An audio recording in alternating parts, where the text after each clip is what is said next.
Welcome back to Columbus. Released today details on the Olympic qualifying schedule for the Americans. They're going to be starting things off in Houston in Group A, along with Costa Rica, Panama, and Haiti. Group B gets underway as well in Texas. The semifinal and final will be played in Carson, California. Just moments ago, Alex Curry caught up with Carly Lloyd. Carly, it's only been a week, but as a veteran on this team, what have you liked about what Vlatko has done with this group? You know, I think he's old school. He's got a philosophy. He's trying to implement it, and I think he just gives the belief in players. And you know, I'm really excited to see what this team is capable of under him, and should be a great evening tonight. And you're starting with Press and Tobin up top. What do you feel like you need to show Vlatko against Sweden? You know, I think we just have to be dangerous up top. You know, my job to hold the ball and Press and Tobin to get down on the flanks. And I think overall, you know, we're working on building out of the back, midfielders connecting, and just trying to be a little bit more sophisticated to get into that final third. And I think it's going to be great. Well, good luck tonight. Thanks for joining us. Thank you. Appreciate it. She is your all-time active Caps leader currently, and boy, does she want to make a first impression tonight. You know, 2019 is starting to wind down. They've only got 2 games left, which includes tonight. But this year didn't start off the way many had hoped. The U.S. closed off a year that started with them dropping their first match of the year. Jill Ellis' side turning in a listless performance in a 3-1 friendly defeat to France. Concerns only grew following a disappointing campaign at the She Believes Cup. The U.S. held to draws by Japan and England, their only victory coming against Brazil. But from the moment the World Cup began on Fox this summer, the Americans showed they had no intention of relinquishing their crown. They opened the group stage with a record 13-0 demolition of Thailand. France thought to be the biggest obstacle on the way to a repeat, and the U.S. disposed of them in the quarters. Megan Rapinoe bagging both goals in a 2-1 win in Paris. And then Rapinoe also leaving her mark in the final, while Rose Lavelle supplied the other goal. The Americans knocking off the Netherlands to seal a second straight World Cup crown. So Jill Ellis concluded that this was the perfect way to go out. She announced shortly after the World Cup that she would step down as manager, passing the baton to Vlatko and Anofsky. She did stay on for the victory tour, which meant surpassing Tony DeCicco for most wins by a U.S. manager. That loss to France back in January remains the only defeat of 2019. The Americans unbeaten in 21 matches since then. So a monumental 2019. Alexi, we'll start with you. What was your biggest moment from this year? Biggest moment. Okay, look, this is a team full of big, bold, at times arrogant, beautifully arrogant personality. It's what makes them great. What's made them successful. It's what's made them legends. Alyssa Nair is not that type of player. She's not big, bold, brash in anything that she does. Hope Solo casts a very, very long shadow, and coming into Hope Solo's shoes and being the goalkeeper for the U.S. Women's National Team, at times it can be lonely, and you are asked to make that one save. That save she made against England on the penalty, I was so happy for her. You saw how happy her teammates were for her to have that moment. It's almost the anti-type of player in who she is as a goalkeeper and as a personality. It was a wonderful moment to be there. It's something I'll never forget. Heather, what's your big moment from 2019 for this team? You know, for me, there wasn't one moment. I think the entire World Cup, the U.S. made a cultural impact. I mean, they had the following of the entire country. And I think in the past, this team has been known as America's sweethearts. Very wholesome, very pure. Now they're known as America's badasses. And I think that in the U.S., right now in particular, that's a really important message for women and for young girls. So I think there was their impact to win it, and their impact the way that they won it. They're brash. They're unapologetic for their excellence. It's the things they do off the field as well as on the field. And we want to bring Allie Wagner into this conversation. Allie, come join us. What was your biggest moment? You were at all of these games. What was the biggest takeaway for you in 2019? It had to be the quarterfinal match against France in Paris. I mean, this was a team, I think the only team that some of the players feared. It was a team that I think caused a lot of nightmares for Jill Ellis, because when you look back at some of the results they had in January of 2017 in the She Believes Cup, Jill Ellis was experimenting with things. She went into 3-back. She put Allie Long in the center of that 3-back, and guess what happened? They got shellacked, and there were a lot of questions being asked about whether or not Jill Ellis was the right manager to take this team to the World Cup. Flash forward 2019 January. Guess what? France puts another 3 past the U.S. They go down 3-1. So as they march into Paris and they're able to exercise those demons, the crowd, the way they went up early, got the crowd silenced, and then sat back in a shell and asked questions that France really had no answers for. That will always be etched in my mind, because the night before that match, I'd never seen Jill Ellis so relaxed when we met with her. And I think all the preparation, all the wrinkles that she talked about, the tactical nuances that she was going to have in her back pocket, she had prepared the team, and now it was time to sit back and let them do the rest. Allie, thanks. Look, there's still some soccer left to be played this year. Vlatko doesn't get an easy test in his very first game. It's Sweden and the USA. When we return, John Strong and Allie Wagner will be on the call. Should be a great one here in Columbus.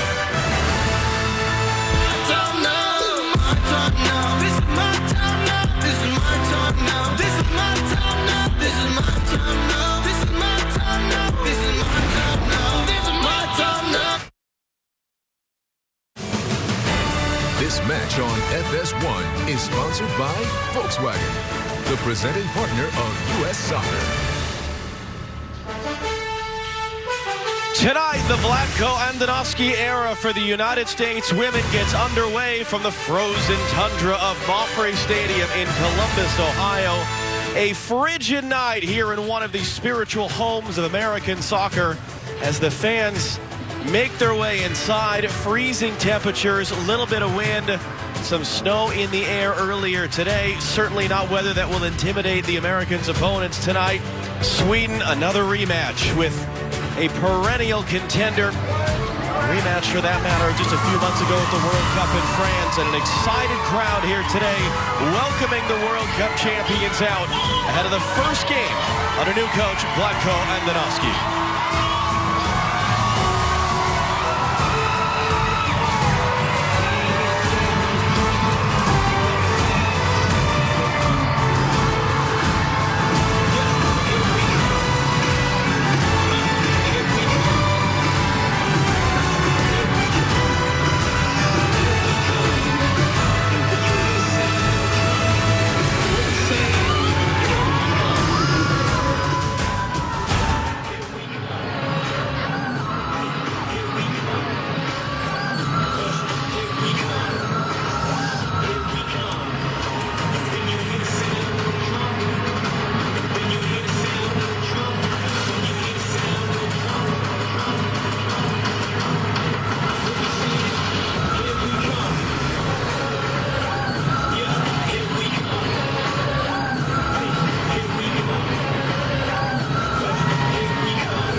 Ladies and gentlemen, please rise and remove your hats for the playing of the national anthem of Sweden.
Ladies and gentlemen, please remain standing and welcome singer-songwriter Caitlin de la Durante to perform tonight's Star-Spangled Banner.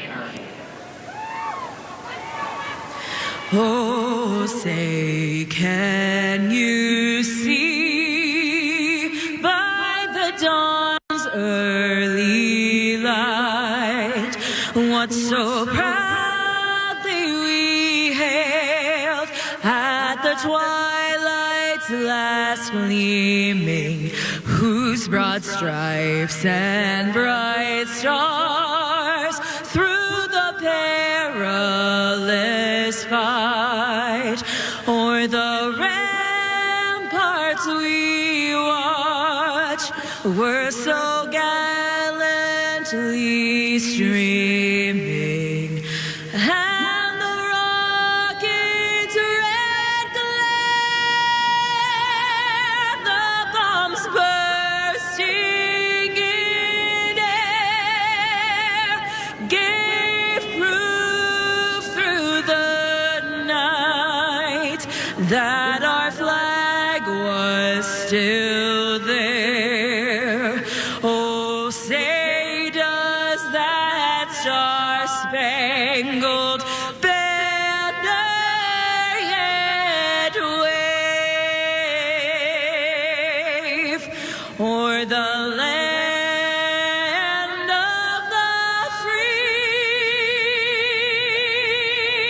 and the home of the brave. Ladies and gentlemen, Caitlin de la Durante. One of the longest histories the United States has against any opponent. One of the most challenging opponents they've had as well. Sweden beat them in the quarterfinal of the last Olympics. Worst ever performance for the U.S. at a major tournament. In fact, the last time the U.S. lost a World Cup match that didn't end in penalties, that was to Sweden as well back in 2011. The U.S. prevailing 2-0 this summer at the end of the group stage in France. The big question tonight, what sort of an impact can Vlatko Andonovski have on this team in such a short amount of time? For that answer, we say hello to Alex Curry, who's shivering down on the field.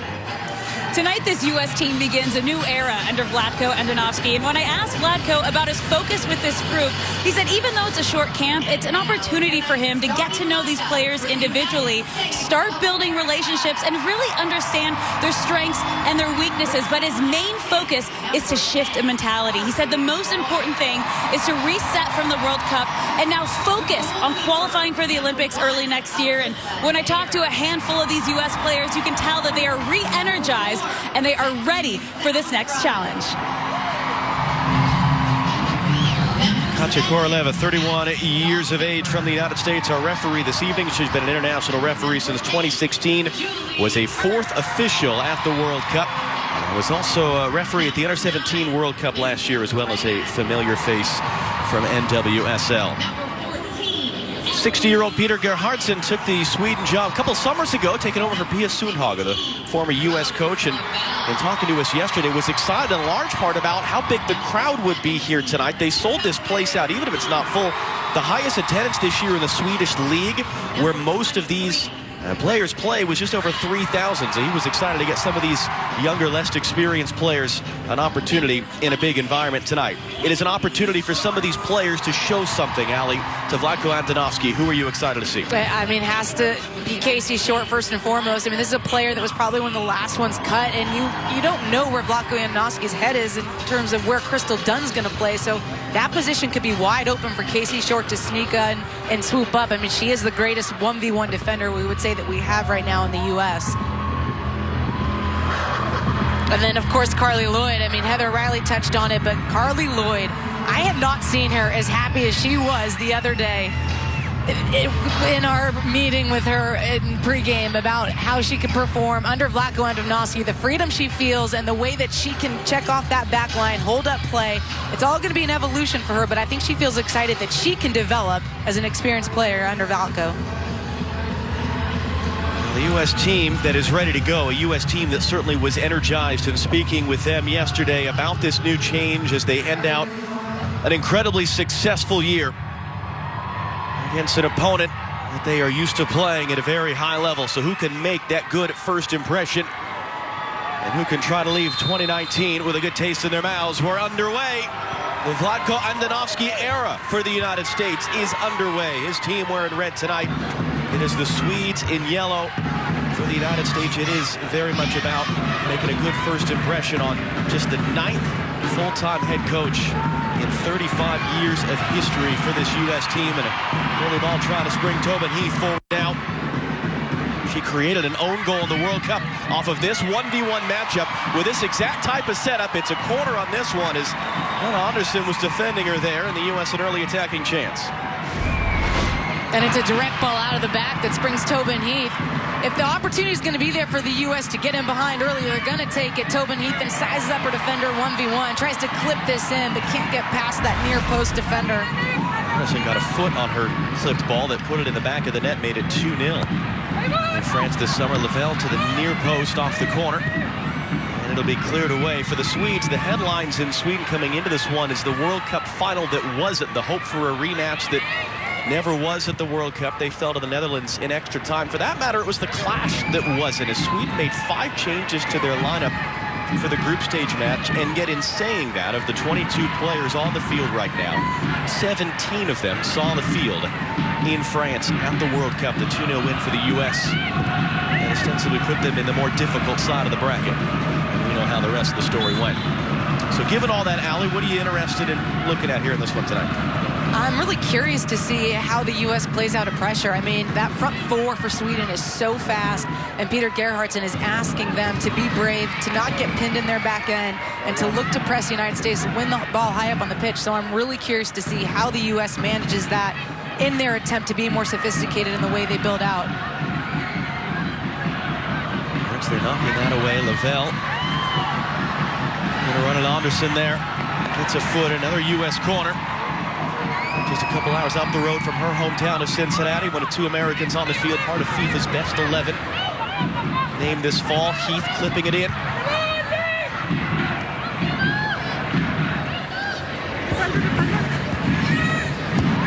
And you see bits of that high pressure up the field. We saw the U.S. working on a lot at practice here last night.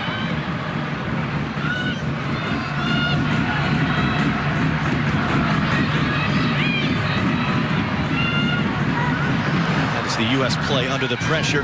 Sauerbrunn for Dahlkemper. The challenge there of Hurtig.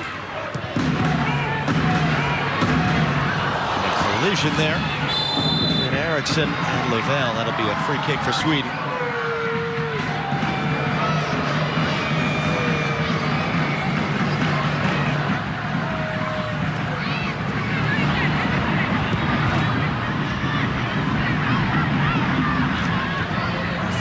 One of the storylines for them right now, of course, this quick turnaround, not just to the Olympics, but for Olympic qualifying, which was announced earlier today. It'll take place down in Houston starting at the end of January. And Vlatko Andonovski told us yesterday he wasn't entirely sure at first whether he should coach this camp so quickly after his hiring, so quickly after the announcement, but he said, I didn't want my first time with this team to be competitive matches. Sweden on the other side, they already know they're going to the Olympics. The European Olympic qualifying is based on results at the World Cup. They're in the midst of qualifying for the European Championships in the summer of 2021. Whereas the U.S. will have one more game this year coming up in Jacksonville this weekend. This is the final game of 2019 for Sweden.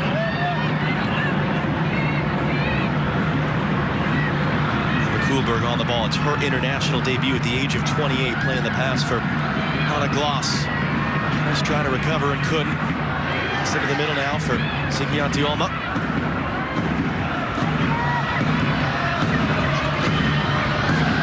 They're pressuring, but Hurtig able to get around her, and Hurtig now cutting in. Lost her footing and lost the ball.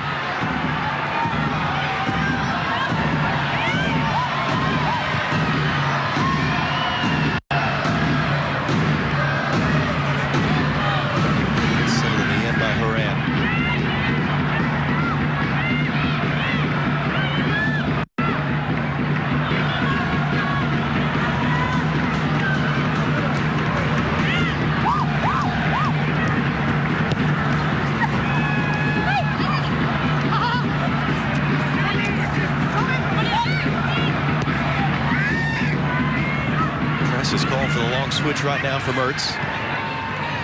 It's Horan instead. Is able to get out of the pressure to find Short. Early ball, press, has Lloyd in the middle. Here comes the cross, Carly Lloyd, 1-0. Took him just 5 minutes.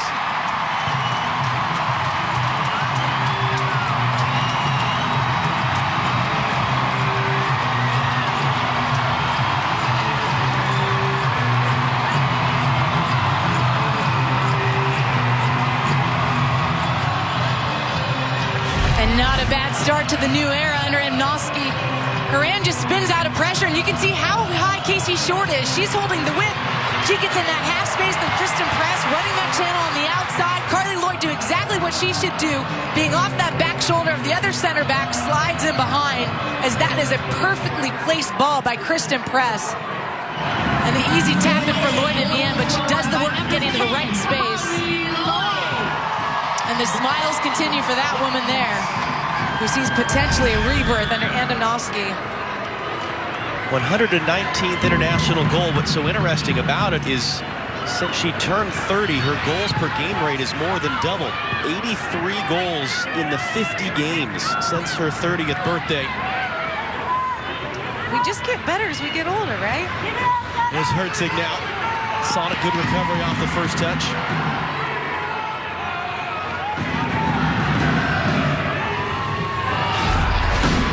That is certainly the case for Lloyd. Press gets in behind, and Carly Lloyd just stays in that blind shoulder path. And Noski likes it. Well, if you're splitting hairs, it took him twice as long to score against Sweden tonight as it did at the World Cup, but it is still an early goal. Player Carly Lloyd, we've all been talking about just how thrilled she seemed by all these changes.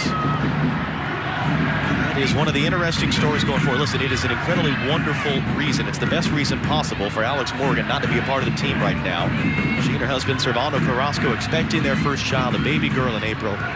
Congratulations to them and their entire family. So here's Carly Lloyd getting opportunity and trying to make that good first impression on Vlatko Andonovski, and talking to us a bit yesterday about some of the changes that he's expecting from her. Some of the things she's looking to do well here tonight. There's her pressure there on Kuhlberg, sends it out for a U.S. throw.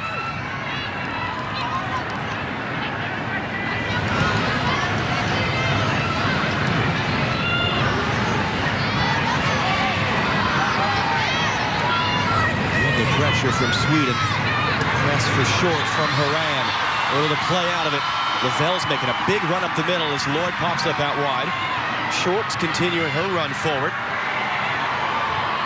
Here's Casey Short running at Kuhlberg on her international debut. Just poked that away. Third corner for the U.S. in the early running. And the pressure has been there from Sweden, but the U.S. did a nice job in that last attack of solving it.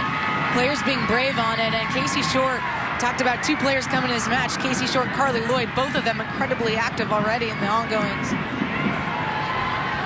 heat to take it this time for the far flag. We're back to defend for Sweden. Again, a header on frame. It was from Lloyd, and comfortable save in the end for Hedvig Lindahl in her 169th international appearance. Carly Lloyd is a big target for the U.S. You can't leave her this open. Free header in the end. Unlike Sweden on set plays. As the U.S. women are in action now, the men will be in action starting next week to get the game with Canada. We'll have the game with Cuba on Tuesday, November the 19th. The match played down in the Cayman Islands as Cuba Stadium in Havana not fit for purposes of this match. Coverage beginning at 7 Eastern here in FS1. You can stream it live on the Fox Sports app.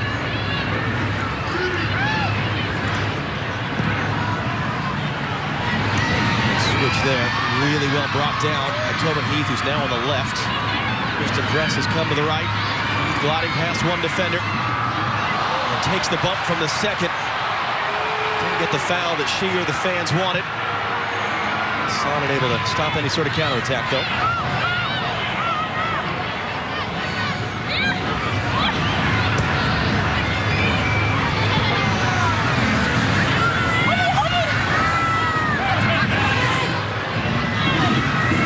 Glass the right back, trying to get a cross in, and does. Stamped away by Sauerbrunn.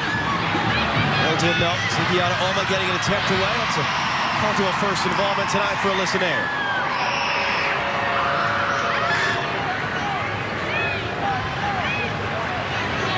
FS1's coverage tonight sponsored by AT&T.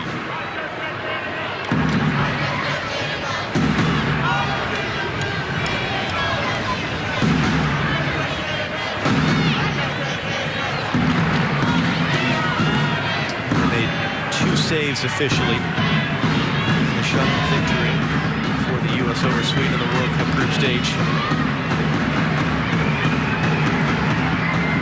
It's for Moran. She's got a couple different options to choose from. It's too far for Lloyd, Kuhlberg, and Lindahl able to clean that up. Fifth different coach that Carly Lloyd has scored a goal for in her international career. Not bad. How many of the other four can you figure out here? All right, Pia, Pia Sundhage, Greg Ryan, April Heinrichs, Locke, and Gilles. There you go. I just had to go back chronologically. It wasn't that challenging.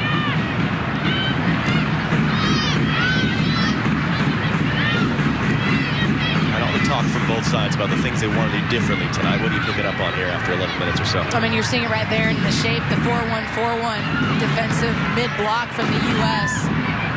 Sofia Jakobsen now trying to run it short. Jakobsen got a cross away. Sabra in that intercept. Trying to clear. It's a run there for Aslani. She's going to get there. Her ball into the middle. Dangerous attempt. That was Sonnet there with a big tackle right in front as Hurtig. Thought she was going to have a tap-in.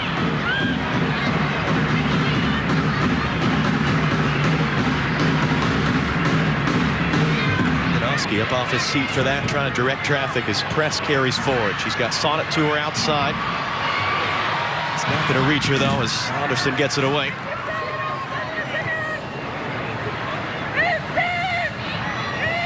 For Horan. That's going to be out past everyone.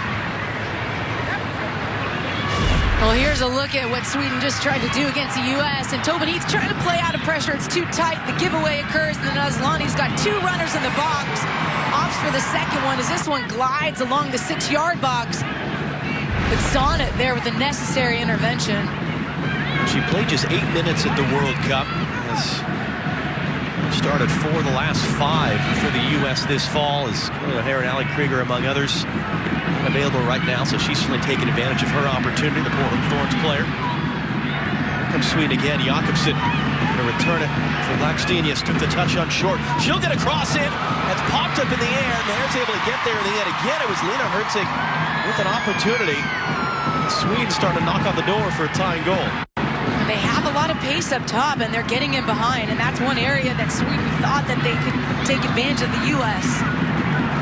Press them and use their pace to get at their backs. I think Kosovara Aslani hesitated when you asked her yesterday, what's an area you think you could exploit? She said, our speed versus the U.S. defenders.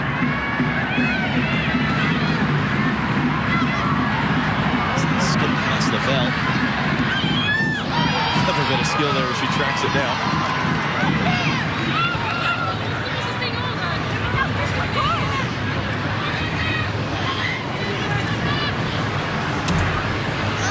The Swedish players we talked to yesterday were excited about this. It's a great way to end their year. Was it Magdalena Eriksson told us? Aslani said it was an opportunity for some of these younger, newer players to really step up to a high level, see how they do. And a lot of talk, and hopefully we'll get to see her, about Benison, the young 17-year-old from Sweden. A lot of expectations falling on that girl's shoulders. What she can potentially accomplish for this team. All 3 players we talked to yesterday wanted to see her get on the field. We're excited to see her get the opportunity because you're seeing less 17-year-olds breaking in at that age to the international level than they once did. Such a good point. No more Heather O'Reillys for the U.S. Maybe Mallory Pugh. There's Jakobsen again. They're working on Casey Short a lot up that right side for Sweden. And that's going to be out for a goal kick in the end. And look, that's the strong side for this Swedish team. They like to push on Hanna Glass on that outside. Jakobsen will tuck in. This is the last attack with Jakobsen playing provider to get that ball in behind Casey Short. And it's Blackstenius who serves the ball in. But again, 2 runners are getting in the box for Sweden. Shorter went almost a year without appearances for the United States until the late August game against Portugal. She's playing in the 4th of the last 5 games for the U.S. this fall. Helping the Chicago Red Stars to that appearance in the NWSL final this year. And Lavelle with the skill to get out of traffic.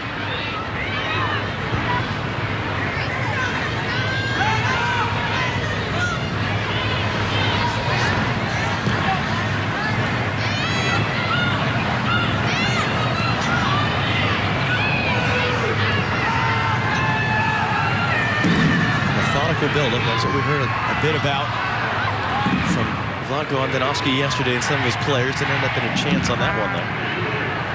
No, but you're exactly right, John. I mean, some of those decisions that players made, I don't think they would have made previously. They would have opted to go vertical quicker. And with Carly Lloyd, as she talked about the timing and the freedom to check out of that pocket as the 9 and be a bounce player. See if that continues to be a theme tonight.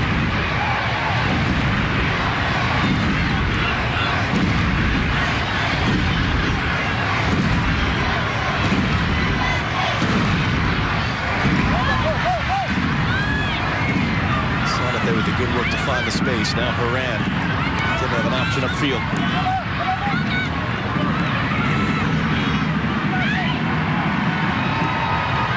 Really couldn't quite find the angle there for either Lavelle or Horan, intercepted by Anderson.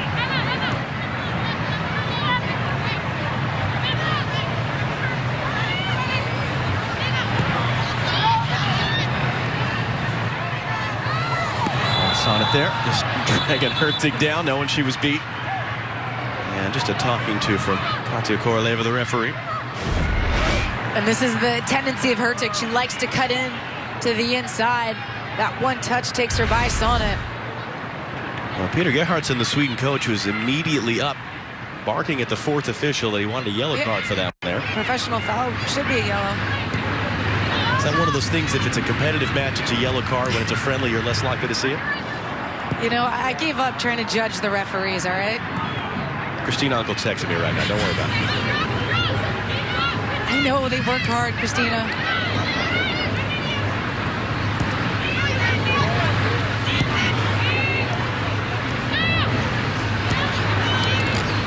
And look, there's space outside Julier. It's in this 4-1-4-1 set, and you're seeing one of the other mids for Sweden creep up in there when they have their 2 low.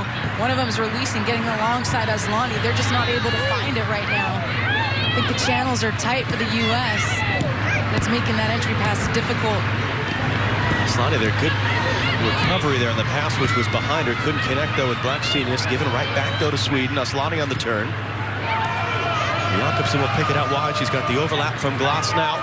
Short try to recover. And able to recover the good tackle. It's going to be out for a corner. But it's that combination on that far side between Jakobsen and Glass again. Proving the challenge for Casey Short. The timing of the overlap was spot on.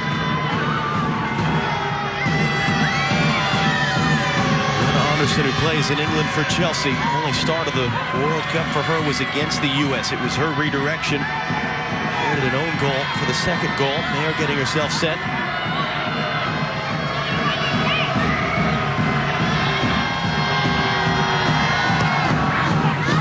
Anderson's in swinger. Really no one there in yellow at the back post.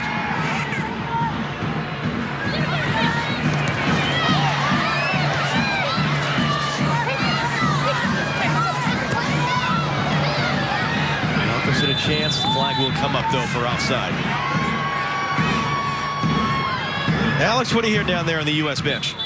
Well, Vlatko has been on his feet this whole match talking to his team, telling them to press, drop back, have the backline make the runs. But he's also been very vocal with Sauerbrunn and Sonnet to get open, hold the ball, press, and then once again, get back open. Listen, we talked about this some yesterday. He's inheriting an incredible situation, but it's all, how much coaching do you do? Do you have to a certain extent, just sort of sit back and watch and evaluate, or do you need to assert your personality in your first camp? You know, I thought that was the interesting part of our meeting with him, was how much he was already tactically working on. you'd think you'd come in and, like you said, just kind of cruise into the situation and get your bearings. But he came in and immediately knew there were areas that this team could improve upon and needed to improve upon to stay ahead of the game, really. Sweden able to get through that press. Aslani. Horan for company. And he'll be in behind for second corner in quick succession for Sweden.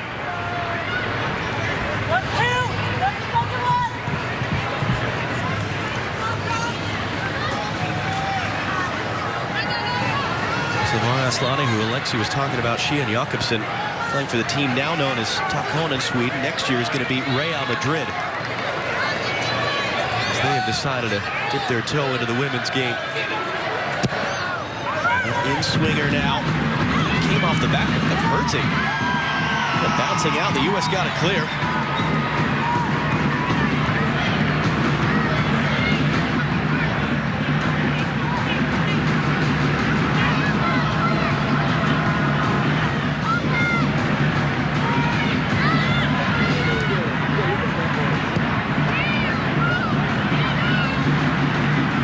Tribute to our nation's veterans, a part of the fabric of who we are here at Fox Sports. We're proud to partner with The Mission Continues, a nonprofit organization deploying military veterans to build strong communities across the nation. You can visit missioncontinues.org to learn more. Here as we approach Veterans Day. Single run of the run. Lavelle in a pocket of space. She's got Heath out wide as well. Lavelle just takes the bump there from Lena Hertzing. Lavelle has that pull-away speed, but you got to go back and credit Becky Sauerbrunn. She steps up, drives forward, and then plays a penetrative pass. That's one thing that Vlatko wants to see out of her, is playing forward, and she finds a key playmaker in Lavelle.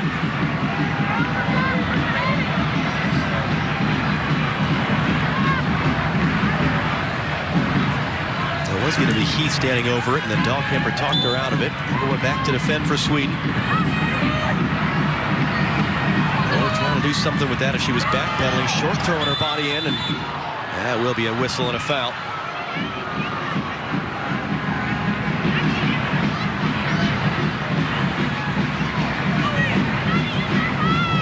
Casey Short, one of a handful of players that Vlatko Andonovski told us yesterday are going to be limited minutes-wise, aware of the very long season, particularly for players that were involved in that NWSL final. So he's got a couple of planned substitutions in mind just to make sure he's managing the load on some of these players at the end of this year.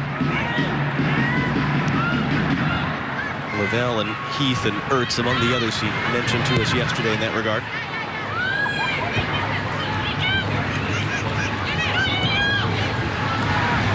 A good first touch there. Couldn't find the pass though for Aslani.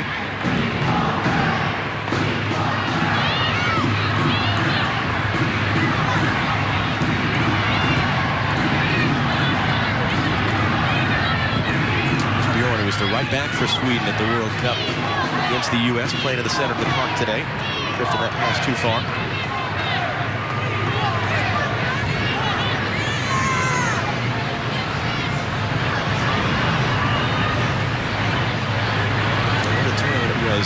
For Alyssa Nair, the defining moment, as Alexi talked about in the pregame, the penalty save against England. We were watching that one in Nashville with the American Outlaws, and the explosion of noise just in that room.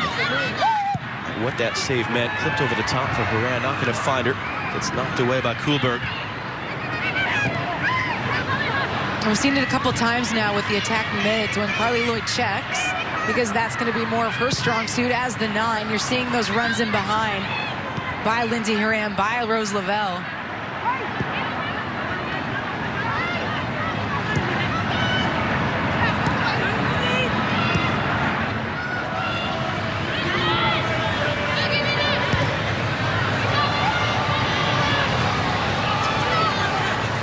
Now, they went a lot of that in practice yesterday, playing out between the two center backs and sort of building from there. Lavelle skipping away from Zigiata Oma. And we'll come back to the near side for Sonnet. There's Tobin Heath. Heath will clip it in. Lloyd was being held there, she felt.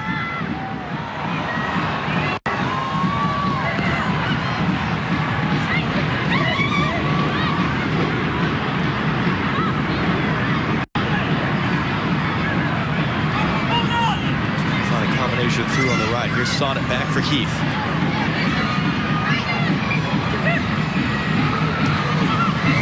Now in for Press, who made the run, cut back cross, and around there was taking a bump there, couldn't do anything with it. But it's really good patience by the U.S. It was 3v3 for a very long time until Kristen Press comes over and overloads the zone with this run in behind her defender. The space is there. It's well weighted. But the cross behind Haram. Scored the opening goal in the World Cup game against Sweden. Off a corner, Heath there stepping in to take it away from Aslani, then chops her down.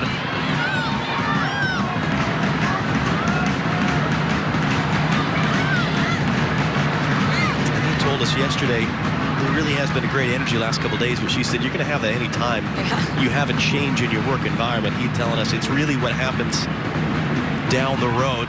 She was excited for this matchup. She told us yesterday, opponent like Sweden will wake you up early. You're not just going to show up and play and be able to get away from it. Great way to sort of begin this era, she felt. Yeah, they're in the honeymoon phase, but the energy was palpable. Right? And you see it tonight, the way they started this match. It has a very different feel than the Victory Tour games we experienced after the World Cup. Although it's the end of the year, it feels like the beginning. Take lost her footing there. She cut inside off that ball. He's wanting to run with this one.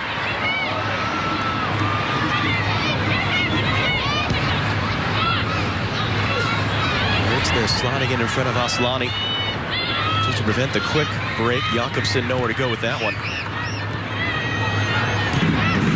Listen, you have a way better baseline than I do. I've been around this team for about 3 years, but it was obvious yesterday. And so I guess the question is, how do you, if you're Vlatko Andonovski, keep that going? Is that just wins? Or is there anything else you can do to make sure you keep the positivity going long term? It's relationships. Here's Hurtig quickly going to clip that in behind Sauerbrunn. Got just enough of a touch and short to clear it. Yes, you could say this is relative to a women's team, but I think as a female player, as a woman player, the relationship you have with your manager is what keeps things fresh. It keeps you driving forward. And with Andonovski, he always seems to change things. And whether that's with the system, with the team, individually, he's going to challenge these players. And that's all these players want, is to be hungry for more, to learn more, and to continue to evolve. Otherwise, it gets stale. We've heard that from players, including Heather O'Reilly, who's with us, who's played for his club teams, FC Kansas City and Reign FC, about the relationships he builds. It's going to be a chance now for Press on the ball from Lloyd. She's got Lavelle across the middle. Press cutting it back herself, and it's in for a goal. 50th international goal for Kristen Press. The 12th American to reach that milestone.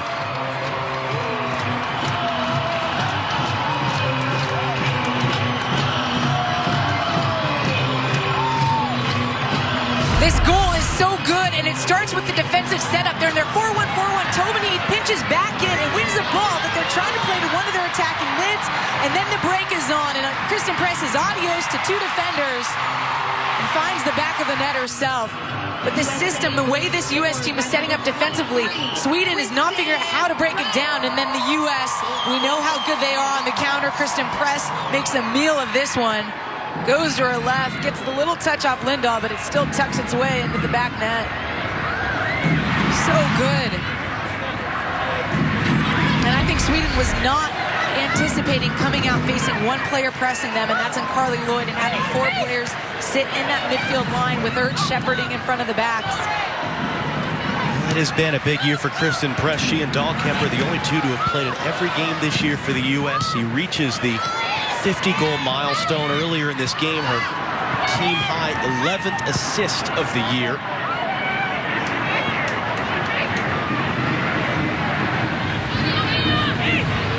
And the U.S. now in a comfortable position, just shy of a half hour.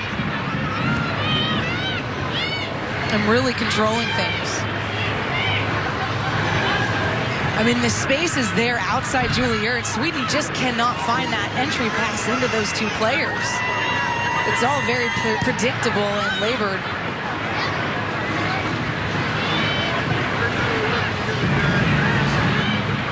It's on the ball for Heath. Haran Hassan advancing up the right. She was drifting offside, so Haran didn't play the pass.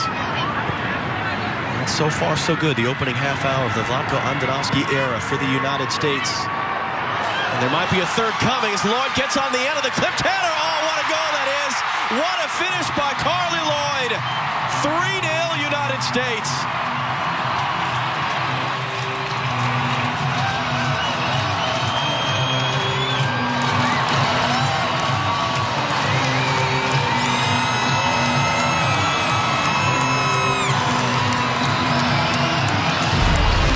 Just making it look easy. Tobin Heath takes a beating on this one. That one goes over the top. And then Carly Lloyd, so aware. She knows Lindahl's off her line. Right there, just sniffing in behind the center back. Takes a really good touch, even though she's fading away from goal.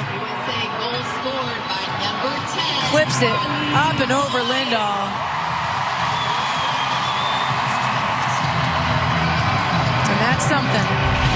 2 goals and an assist in 31 minutes tonight for Carly Lloyd, who you told us before kickoff was a player that could stand to make a strong first impression. Safe to say she's done so. It's only taken 30 minutes.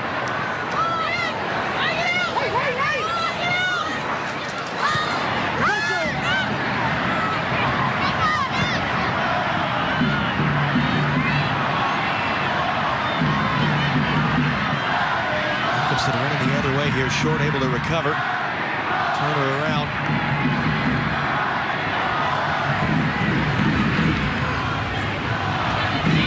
Let's see how Sweden recovers from this. They were excited for this game. They seem confident, even aware of the fact of some of the younger, newer players they were trying to bring in. Jacobson getting the cross away. Genius couldn't do anything with it. The best chance to score early on off a cross was stabbed away by Emily Sonnet just in front of Herzig. On the end of that switch, but Ertz picks it back up. Filatoma.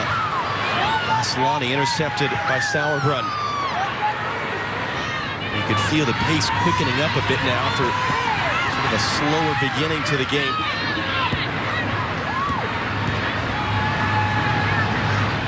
I mean, given all that, I mean, this is Sweden. This isn't some scrub team. Are you surprised at 3-0 in 32 minutes? Yes, I am. But I think when you come in as invigorated as these players were, and on a cool and crisp night like tonight, and you know that you're winding down the year, you're energized, and you're seeing it in this U.S. team. And when they're on point and sharp and crisp, we know what they can produce. Having said that, I do think that this system and the way that the U.S. is setting up defensively, it's causing problems for Sweden. This is a team that likes to play on the break. This is a team that likes open space, and the U.S. is not giving them that in this mid-block.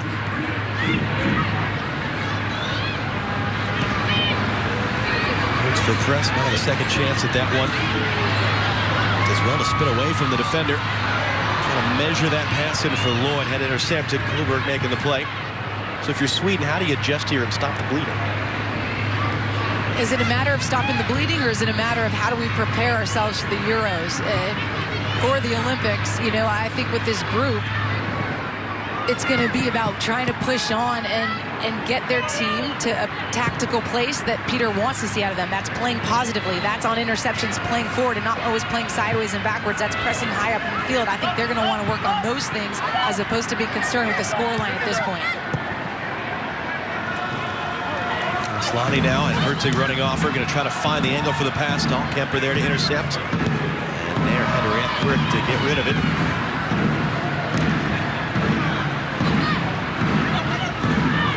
Sweden have won each of their first 3 qualifiers for the European Championship. So got a block to that cross, as have Iceland. They'll play Iceland next year right at the end of the qualifying process. Championships in the summer of 2021.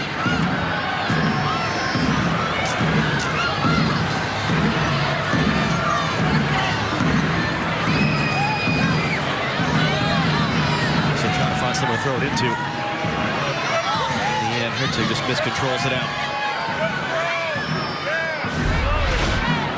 And here's some of the nasty from Carly Lloyd.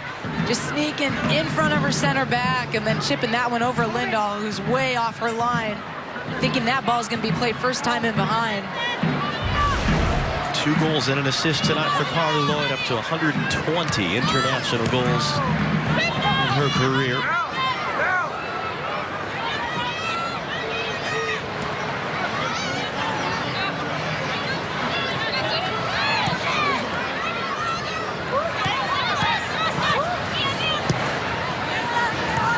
See what Sauerbrunn does here, just getting rid of that one under some pressure. The square ball across the top of the 18. I don't know if that's what we're talking about in building out, but they didn't get punished. Wilberg for Jakobsen. And it breaks down there as the pass was behind Glass, making the run forward.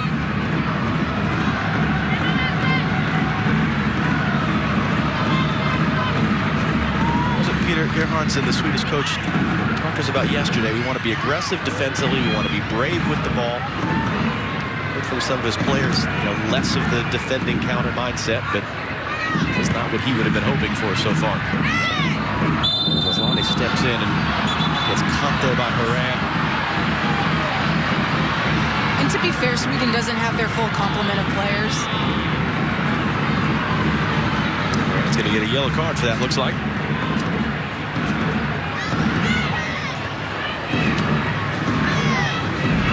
At some point.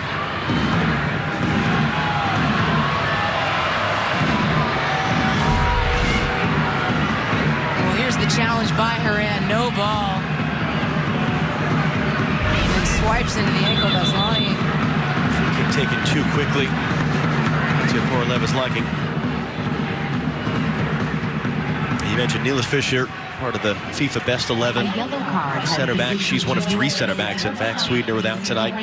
We had heard from some of the Swedish journalists yesterday. Aslani was a bit banged up coming into the game. They weren't sure if she was going to go tonight.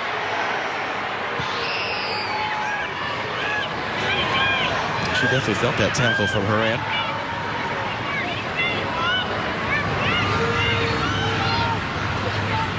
As you mentioned earlier, temperature right around freezing and dropping.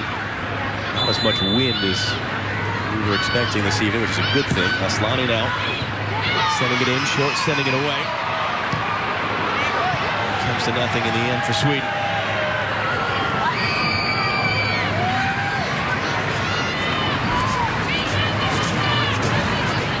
She's still not moving 100% there. Aslani after taking that tackle. Well, what's this guy thinking right now? Thank you. They're trying to battle her way through. She's able to come out of that with the ball.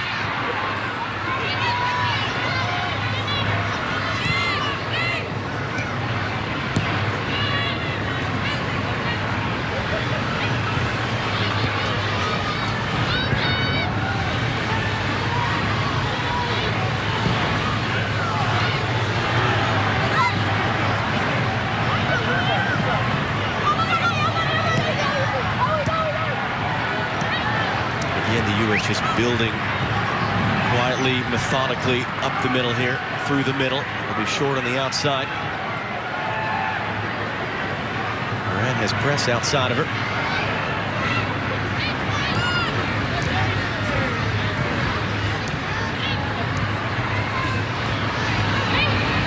Short now drifting inside. Lloyd making the run, sitting on a hat trick now, but alert to that was Lindahl to get there in time.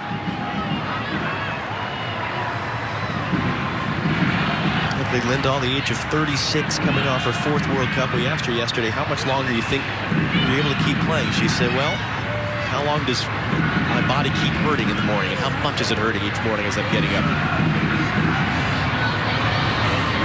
She certainly was yesterday about how the Swedish team exceeded the outside expectation in the World Cup semifinal. She said, we didn't exceed our internal expectation. We want to win this thing. And so they're excited about the Olympics coming up next year, what they can do there. That's a foul in the middle. And just the fact that they haven't won a world championship, and that expectation, she said Pia Sundhage was the one who told us and taught us that we can beat anyone on any given day, including the U.S. But now Peter's the one that's changing their tactics. Kuberg, bad giveaway to Kristen Press. Lloyd to her right. Lavelle's the trailer. Press wanting this one herself. Comfortable save for Lindahl.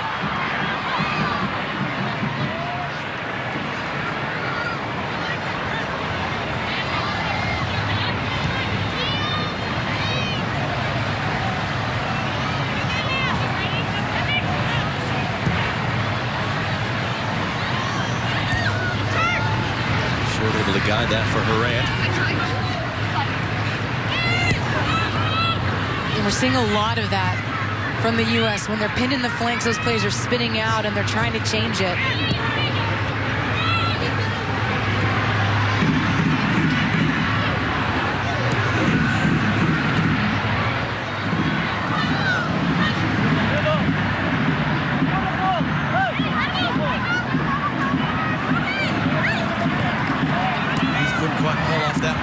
Herzig running the other way. Genius in front of her, gonna get it now. Sauerbrunn trying to close the angle. Clipped into the middle, no one there though, except for Listenaire. She'll go quick because some space here for Lavelle to operate in. And Sonnet up to her right. Press making a run to her left. Lavelle drew 3 defenders around him before getting rid of it to Sonnet. And Heath will drive that out. You could see the minute that ball was coming back to her, she was shaping herself up to send that thing into someone. It was either going to be a beauty or that.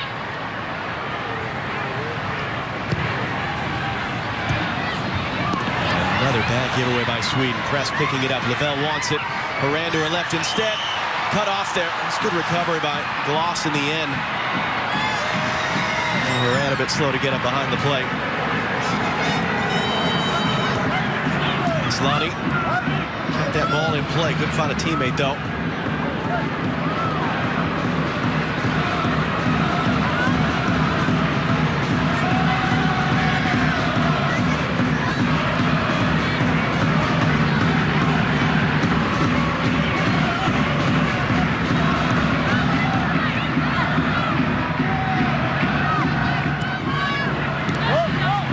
Coming up on our AT&T halftime report, Sarah, Alexi, and Heather will return to the field from whatever warm shelter they found during the first half and give us their thoughts on what we've seen so far, as Ertz a bit slow to get up after taking that foul. All that and more on our halftime, sponsored by AT&T.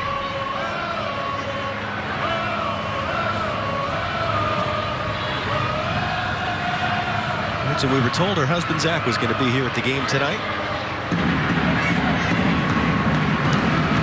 To fix that headband at halftime.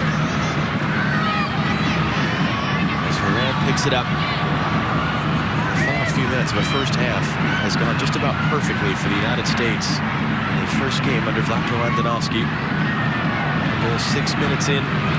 2 more that fall in pretty quick succession around the half-hour mark. Lloyd with 2 of them, including a phenomenal chip over Hedvig Lindahl, and she wins that free kick. As we said, as ever in these friendlies, you're expecting substitutions, but particularly the number of players who are coming off a very long year.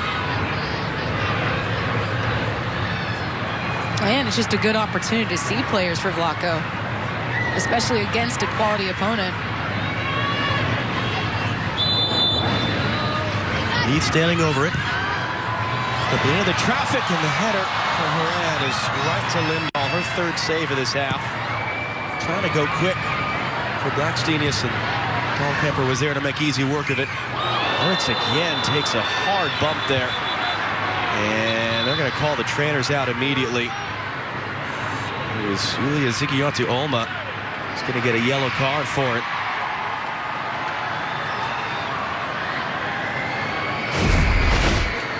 Well, it's on the putback ball that Julie Ertz has no idea Zigiotti-Olma is right behind her and going to collapse right there. And a hush over Monfort Stadium as Julie Ertz is down. And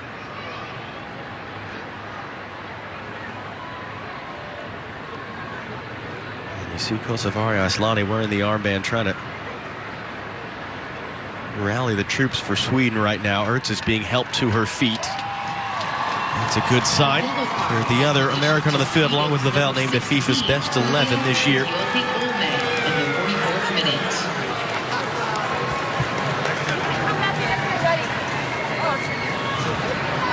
No way, she's going to come right back out, Julie Ertz. Of course. Player with the unique distinction of having played in 2 World Cup finals in 2 different positions with 2 different last names. We'll see how much time is added here at the end. I mean, listen, if you're Vlatko Andonovski, could this have gone any better as Lavelle couldn't find the target there. Is there anything you'd be wanting to see better or different from how this first half has gone? You know, I think in the way they're building, it's been patient, but I think there have been some poor decisions out of the back, but that's to be expected. Ultimately, no. I mean, you're getting the press when you want it. You're getting the 9 play by Carly Lloyd bouncing off that back line, and then the players are not forcing it down in these wide areas. I think there's been really good patience in their build, and you pointed that out a few times, John. And then, of course, the goals. You got to win. Final 30 seconds here on the watch of referee Katya Koroleva. The ball did just come out for a throw.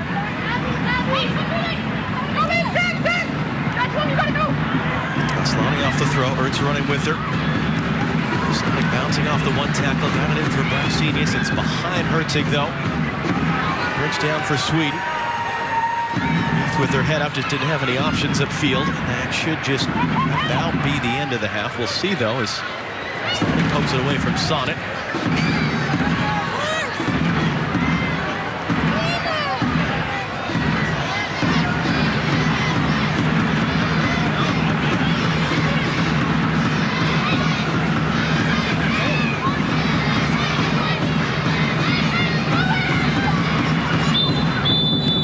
Is a halftime whistle. So far, so good for the beginning of the Vlatko Andonovski era. Carly Lloyd, 2 goals and 1 assist. Kristen Press scoring the other goal. And it is 3-0 for the United States at the break. Here against the number 5 team in FIFA's world rankings, Sweden. Let's hear from Carly Lloyd. She's live on the field right now with Alex Curry. Carly, you guys are up by 3 at half against a tough opponent in Sweden. What has this team done well so far tonight? You know, I think we're really fluid. We're moving for each other. Midfield's doing a great job keeping the ball. Backline's doing a great job of feeding kind of those balls in between the lines. And yeah, us up top, we're trying to be dangerous. And I think overall we're definitely implementing some of the philosophy that Vlatko is wanting. And you know, it's little by little we're going to keep getting better. Thank you, Carly. Thank you. 2 goals tonight, 120 for her career, and this one was an absolute gem. Sarah, Lexi, and Heather on the other side. 45 minutes down, 45 to go here in Columbus. United States 3, Sweden 0. You're in good hands. And then I'm going to do the second one. Yep. This halftime show is sponsored by AT&T, and we say welcome back into Mapfre Stadium here in Columbus. Alexi Lawless, Heather O'Reilly, Sarah Walsh with you on a frigid night, but the Americans have been on fire. Let's take a look at these highlights and how this unfolded. And it didn't take very long for the Americans to get on board. Look, Carly Lloyd is on fire. She is loving it. We said she has a big smile right now, and why shouldn't she? She is getting fed. Wonderful ball. Casey Shore wins the ball off the press into the middle right there. Thank you very much. Feeling it. There's that smile. See, look. She smells an opportunity. She senses something, and she is a goal scorer, and she will put herself in position to score as she did. Yes! New coach loving it. He's making it look easy, and the scoring would continue. 28th minute. Again, the Americans back at it. That's Tobin feeding the ball up again, this time to Kristen Press. Absolute dream start for the USA. And here you have Kristen Press in an individual effort. Well done. Takes it on her left. For a Swedish team that considers themselves a real contender for this Olympics, you can't get beat like that in your team. They came out with intensity. They came out with energy. And none more so than Carly Lloyd. You know what you need more of in your life? Carly Lloyd. Give me some more Carly Lloyd. All right. Beat you? No, I'm not going to beat you. I'm just going to turn, and I'm going to chip this. Look at this wonderful little turn here. And the touch. Oh, it's beautiful. In the back of the net. There's that smile again. So the U.S. goes into the break with a 3-zip lead. Vlatko could not have scripted this any better, Heather. I think he must be thrilled. I think that the team is doing what he would want. They're winning the ball high up the pitch. They're getting Rose Lavelle and Lindsay Horan really involved in setting the play, and they're finishing their chances. I think that he has to be obviously relieved the way that his first game has gone, but really excited for his future. Look, he was, as we said, given the keys to this Ferrari. Evidently, it doesn't matter who's driving it. This thing is going to drive. Now, that's not quite fair, because I think for his first game, this is important. Do they look like a completely different team? No. But ultimately, this is a team that wins. This is a team that's scoring. This is a team that's creating chances. This is a team that looks like it's having fun. So far, so good. Still early days. We talked so much in the pregame about Carly Lloyd being re-energized. When we just saw her run into the tunnel, no one had a bigger smile on their face. And can you blame her? A couple of goals and assists already. We will be back here right after the break to get you set. Bundle up. It's going to be a great second half from Columbus.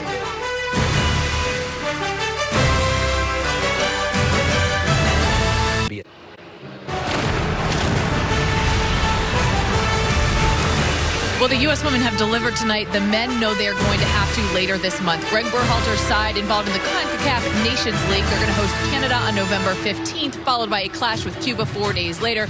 The Cuba match, which takes place in the Cayman Islands, will be live on FS1. Big game against Canada. Yes, we've come to the point for the U.S. men's national team where a home game against Canada is being viewed as a referendum on the team and the coach. But Greg Berhalter put all his chips in on this Canada game. Anything less than a win will not suffice. It'll be very, very interesting to see what happens. All eyes on the U.S. men against Canada. That's coming up on November 15th. But for tonight, all eyes have been on Carly Lloyd and that man right there, Vlatko Andonovski. His first game as the new coach of this team. And, man, they're looking good so far. John Strong, Allie Wagner, back after this. FS1's coverage tonight here in Columbus, sponsored by Volkswagen, the presenting partner of U.S. Soccer. 3-0 for the United States over Sweden at the break in the first game of the Vlatko Andonovski era. And the first two subs of the Vlatko Andonovski era, Andy Sullivan is replacing Julie Ertz again. That was something that was planned coming into this game. Sullivan just last month played her first game this year for the U.S. and a big return for Lynn Williams, part of the title-winning North Carolina Courage at NWSL. It's her first appearance for her country in a year and a half. March of 2018, the She Believes Cup, the last time 26-year-old from Fresno saw the field for the U.S. New coach, new era, huge opportunity for all these players, Allie, to show Vlatko Andonovski what they can do. Yeah, and also reward for their performance in the NWSL season. I mean, Andy Sullivan had a great season, and Lynn Williams made this roster over McDonald. Second half underway. 3 goals in that first half for the United States. 2 of them from Carly Lloyd, another from Kristen Press. She was the other player subbed off here at the break. We'll see how the U.S. can finish out this second half from a commanding position. No changes so far for Sweden tonight. Sonnet trying to catch up to that ball. Really a touch out wide. Williams was blocked off there by Mona Anderson as she was trying to get involved for the first time tonight. And so what do you want to see from these players here in the second half? Just come on. From the U.S.? John, from the U.S.? Specifically, you know, I think, of course, more of the same, but I think more patience will benefit them. They're trying to work their way into methodical build-up, so the more they default into that and being comfortable playing out of pressure, the better this team is going to get over the long haul. But I think you stay the course right now. It's Jakobsen now, cutting inside of short, is trying to recover. And the angle, Blackstenius flag's going to come up here for offside. She drifted in behind. And from Sweden, I want to see some changes. I want to see Bennison get in the match. I like Kulashi.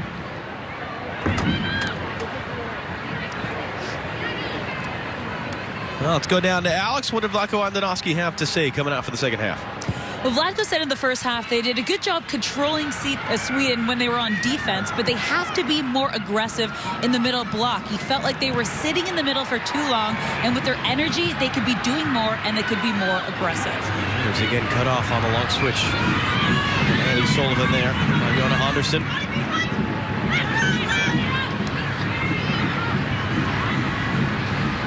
And I guess one of the big questions, we were debating this a lot yesterday. Do you just go with Vlatko? Do you just say the first name all the time? Has it become one of those things? When it's this cold out, I'm going Vlatko. I cannot say Andonovski.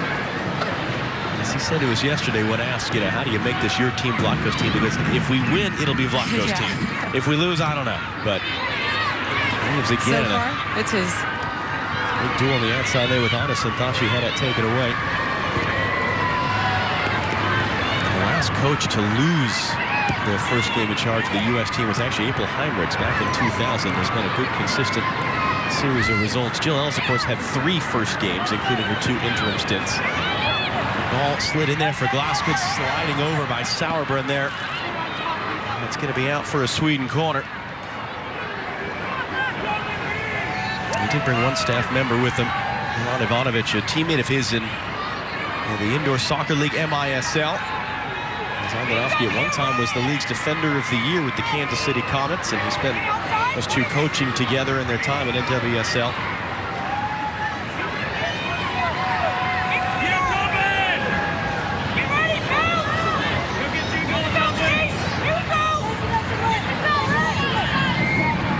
Anderson, the left back, will swing in this corner to the traffic. Sauerbrunn is up for it. We'll do it again. And that's a good ball. That's where Sweden wants to drop it in. They usually crowd the 6 and aim for that near post. A lot of traffic in front of Nair.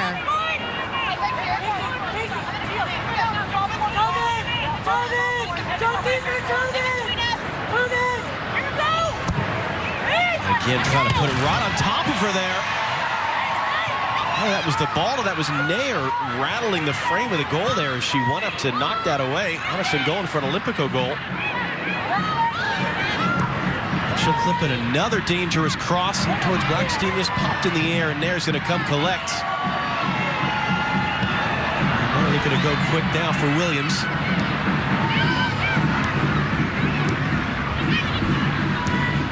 Sullivan trying to switch it out for Heath and couldn't get it all the way out there.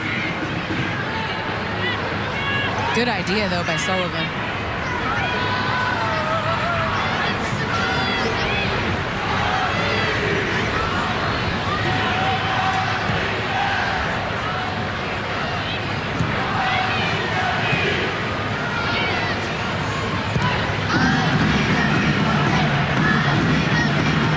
But again, challenging Blackstenius in the air. Sullivan will pick up the loose ball.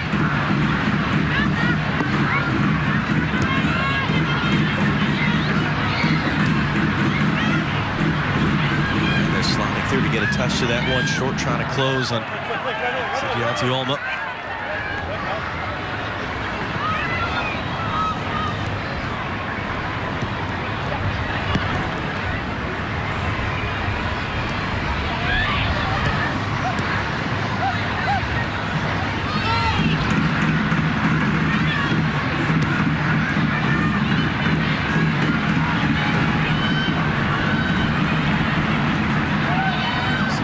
Getting a touch there in front of Haran. Sullivan trying to recover. She got a tangle there with Haslani. It's going to be a free kick for the U.S. that Dahlkemper takes quickly. Lavelle, Lloyd wants it through.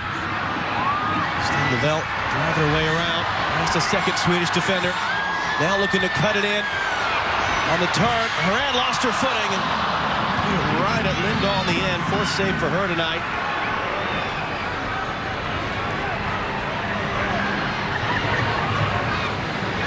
Haran gets a shot off, but how good is Lavelle and how she glides through the lines. She is one of the players that Vlatko wants to get on the ball more often than not. And look, I don't know that happened in the Ellis era. I don't know they targeted certain players to have more touches than others, and I think Lavelle is someone that Vlatko's going to look to highlight in this system.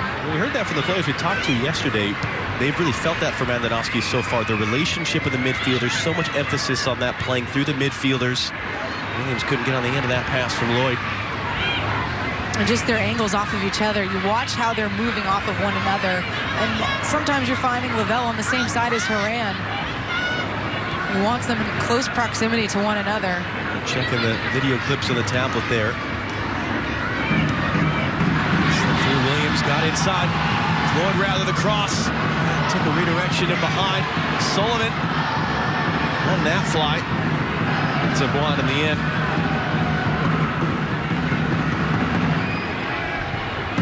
It really is a fascinating journey this man has taken. 43 years of age, Vlatko Andonovski, born in what was then Yugoslavia, what we now call North Macedonia, played in the Macedonian League professionally for a time, came to the U.S. in 2000 and was playing professional indoor soccer, had his best spells with the Kansas City Comets before becoming a coach in the first year of NWSL in Kansas City, and then with Reign FC the last couple of years. Lavelle again driving on, again cutting back, again looking for space, lost her angle now. And we'll win a corner out of it in the end. And that's one of the reasons she plays on the right side of that midfield. It's so she can cut in on her left. This one just takes her too far outside the frame of the goal, and she has a really difficult angle, but still wins her team a corner kick.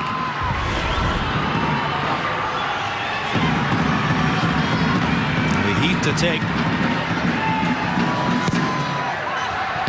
Look at near post and nothing there. How do you send a near post without Ertz on the pitch? You just can't.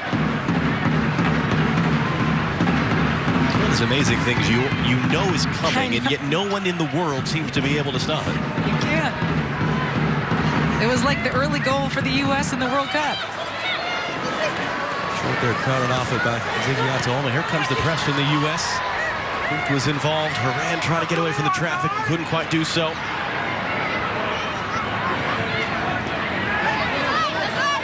Out for a Sweden throw.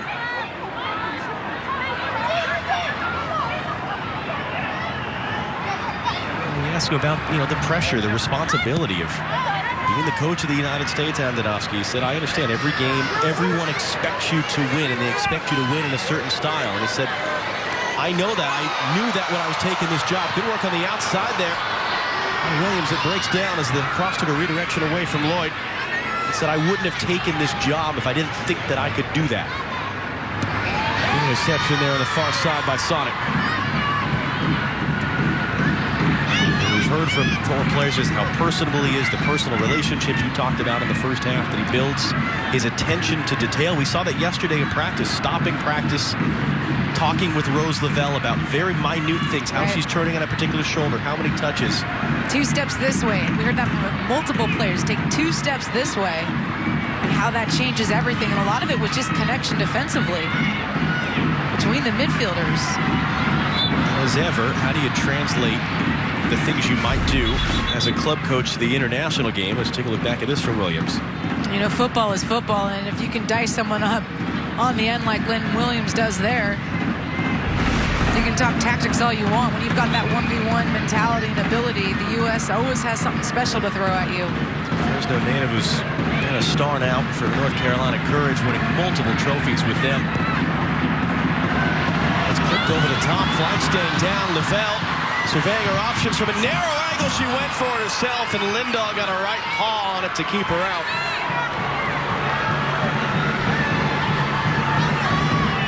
And why not by Lavelle? She's had a lot of touches in the early goings of this second half. Lloyd has checked off that back line. Lavelle gets running in behind, and now she's got space to get her head up. Once again, still looking a bit deeper in there. It's only as far as Dahlkemper was knocked down. Islam trying to begin the break. And Sonic's there to cut it off. Andonovski talked about transferring to the international game the things that he does as a club coach. He said, I get it. You don't have a full 25 games and a full season and working with players every day, but he said, I've kept on some of the staff that Jill Ellis had deliberately for that purpose. I'm familiar with these players. Talked about games he would coach in NWSL where he said, boy, I wish I had her on my team. He says, now I have all of them on my team. And now it's going to be about managing all of them. That's one of the biggest challenges of this U.S. team. And it's the honeymoon phase right now. But as you get closer to that Olympics, assuming they qualify, that's when it's going to get more difficult. 2 teams out of 8 will qualify from CONCACAF, and that tournament will begin at the end of January. Works down there off the foot of Haslani. Heath, whether she got a touchdown or not, it finds Lloyd. Williams on the far side. Hasn't scored a goal for the U.S. since 2017. She's going to wait for this crossfield switch. Williams crossing the deck. Heath saved again by Lindahl. 6th stop of the night for her. An incredible work from Tobin Heath. She's the one who initiates this play and then springs into the attack to get just on the outside of the 6 and end this action that Lynn Williams began. Heath with the assist on Lloyd's 2nd goal tonight. Williams able to clip a cross in, just too far for Horan, who got turned around there by Jakobsen.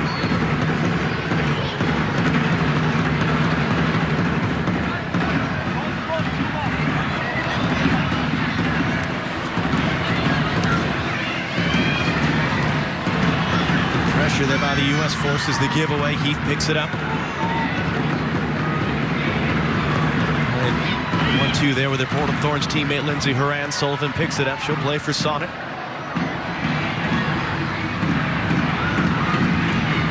Lavelle opening up on the far side. The return, Sonnet on the run. Flipping across into the middle and played in behind there. Magdalena Eriksson playing safe in front of Lindahl, out for a U.S. corner, 5th of the night.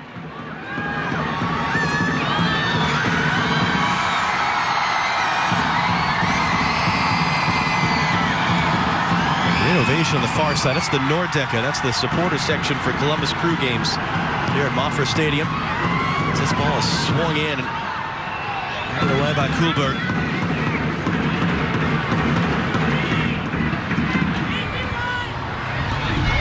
Was working hard there to keep it. Aslani running with her.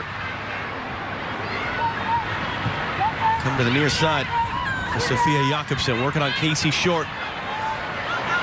Jakobsen, Short goes to ground. Able to cut it back for Glass, who couldn't control it cleanly. She tried to stop the attack with a foul. And no advantage play there by the referee. And guess who's there again? It's Tobin Heath. Her work rate has been fantastic tonight. But this is the one with Casey Short going against Jakobsen, and there's Tobin Heath defending in her own 18-yard box, winning that ball, and trying to send the U.S. on the break.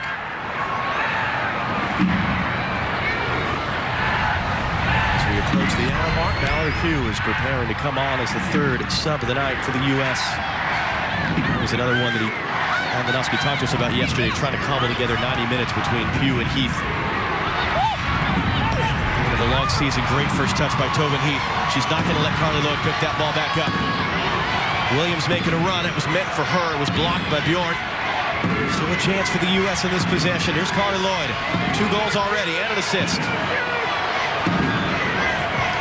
And we'll clip it in. Stabbed away by Eriksson. And it will be Tobin Heath coming off for Pugh at the next opportunity. An hour gone here in Columbus. Vlatko Andonovski's first game in charge of the United States. They built a 3-0 lead in the first half hour of this one. Lavelle accelerating past Bjorn. Rose Lavelle, comfortable save. Number 7 tonight by Hedvig Lindahl.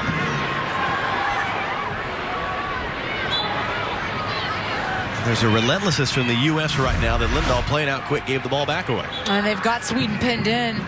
But here's the lovely touch by Tobin Heath. Right around Gloss. Then Carly Lloyd continues her run wide. He's not as done at an assist on the USA's 3rd goal tonight. Making their 3rd change, USA substitution. Leaving the game, number 17, Tobin Heath. Now Pugh, another player that is looking to make a good first impression after not seeing the field in the knockout round at the World Cup. Great ovation for the Cincinnati native Rose Lavelle, who would come off to be replaced by Sam Mewis. Making their 4th change, USA substitution. Leaving the game, number 16, Rose Lavelle. Really positive performances from both Heath and Lavelle.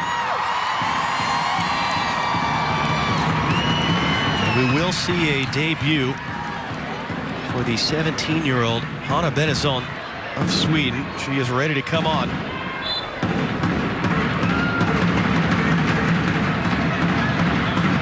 As the U.S. off the free kick will work at wide here for Pugh, her first touch of the night.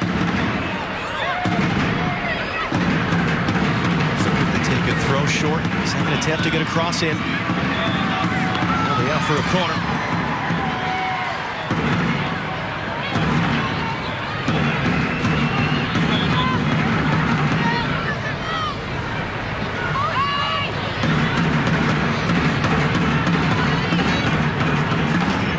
Two substitutions in the wings right now. We're taken short. Here back for Sauerbrunn.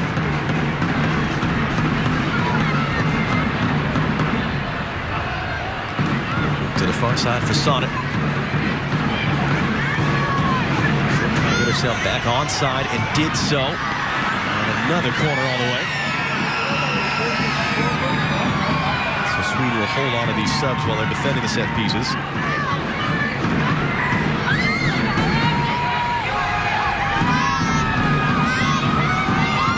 Lining and sending out to Olma, who will be coming off here for Sweden.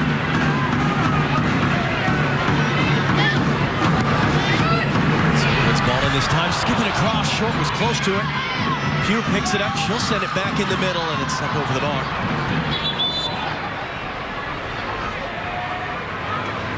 So a very cool moment here. 17-year, and she just turned 17 last month as well. She's a young 17-year-old for that matter. Hanna Bennison, starter this year in the Swedish league as Rosengård won a title. In fact, scored the key goal that all but clinched the title for them with about a month to go in the season. She started playing with them as a 15-year-old. Earlier this year was with the U23s, playing against the U.S. for that matter.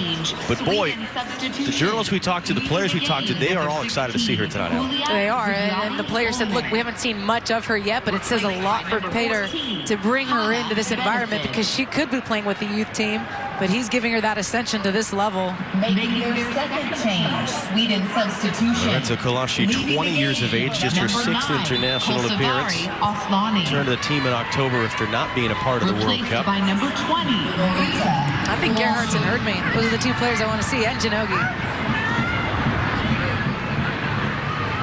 Bennison, for that matter, Peter Gerhardt's and the Sweden coach told us yesterday she was actually in contention to be part of the World Cup squad this year at the age of 16 at the time.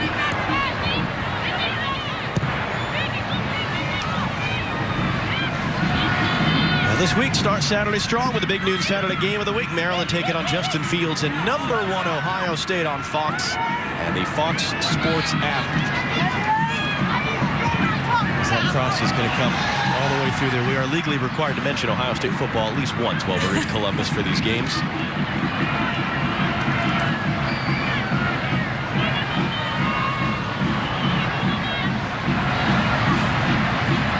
And so we see it often in these games out, and the subs start to come in, the rhythm sort of goes out. What do you want to keep seeing here? There you go. That beanie, right?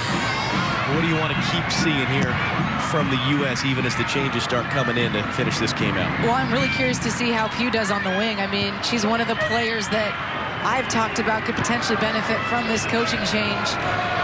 Rocco providing perhaps more of that methodical structure in the build-up, getting more players around her so she can combine and get herself in free space ultimately, because that's when she can do damage and get her confidence back up. Still just the age of 21. Quickly, Lloyd past one defender, takes the bump from the second, trying to cut it into a dangerous area in the middle. Williams was close to it. It's going to be out for a corner. The run from deep from Carly Lloyd offsets the Swedish defense, and then she cuts the recovering defender. It's been a tough day from Kuhlberg from Sweden. U.S. can't get the finishing touch. Sullivan to take the corner now. In the middle, there's no one there, but awkwardly dealt with by the Swedish defense. Pugh going to hold it in, couldn't do so. Kolashi just on the field. He was hounded to get this ball back. It was Williams there with the touch, and that was actually last off of Kolashi, out for a U.S. throw. And showing off that speed. It was that speed that almost actually kept her from being a part of things at Pepperdine. That was where she played college soccer. Every time the Pepperdine coaches came to scout her, she was away with the track team. And they didn't get to see her until very late in the process and basically had to take a chance on her. Story told of a practice session without field lights that they had to basically set up temporary lights, and the coaching staff sat on the back of a truck to try to see her because they had heard about her. She was the first player ever given a full ride at Pepperdine, has played her whole career now with what was then Western New York, now North Carolina Courage, and getting a second opportunity with the United States. And Vlatko Andonovski, more than a year and a half after her last game for her national team. And one of the great stories of what the NWSL can produce. A player that would have just continued on and never seen the light of day with this U.S. team had it not been for that league. Is trying to hold that up. Pressure from Sullivan. Clean tackle, says the referee. Mewis comes away with it. Williams on a dead sprint to her right, instead looking to go left for Pugh.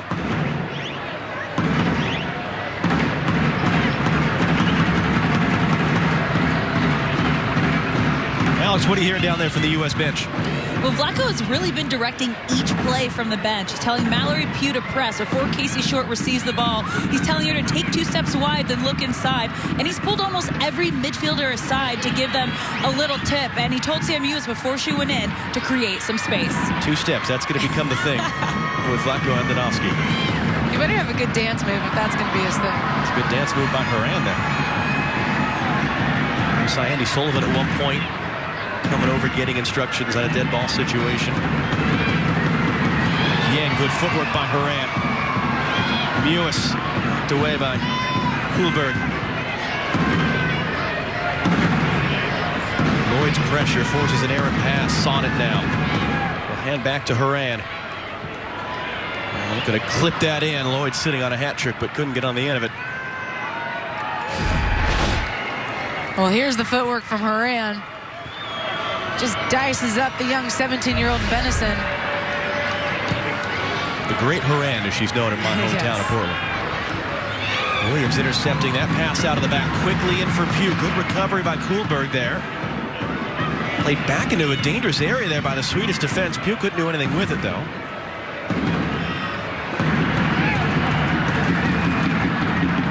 Lawson, a long run forward before handing it off to Jakobsen. Kulashi intercepted by Short. 2 more subs are in the wings for Sweden right now.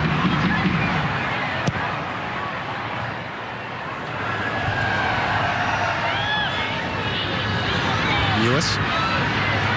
Short for Lloyd. Williams is in the middle. Pugh has it wide. Pugh running it on Gloss. He blocks the cross out for yet another U.S. corner.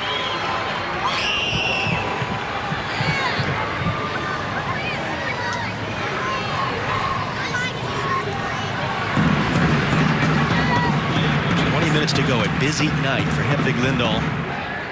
7 saves that she's made, 3 goals that she has conceded. Abby Sullivan standing over another U.S. corner. That's into a good area. Lloyd throwing her body in late. Stabbed away there by Bjorn. Fans certainly love the attempt there. And yet it comes to nothing there from Sonnet. She'll scream at the referee about it.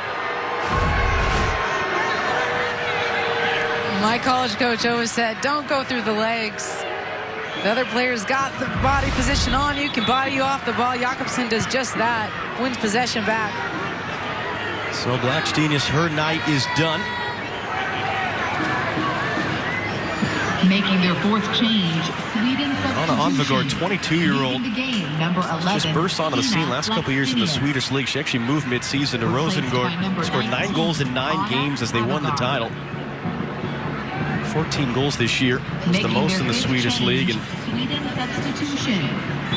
struggled to get off the bench in the World Cup, and also going to get Julia Karlinas, 26-year-old, making just her 4th international appearance, was not a part of the World Cup squad.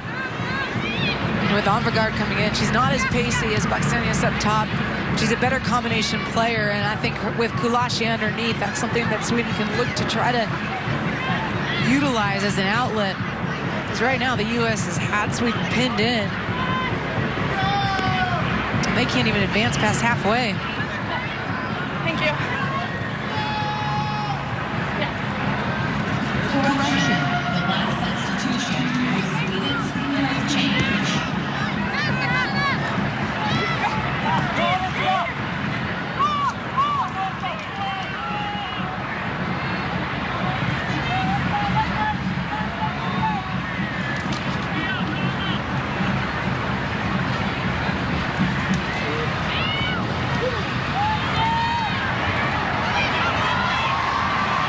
On the run, Williams trying down the end of it.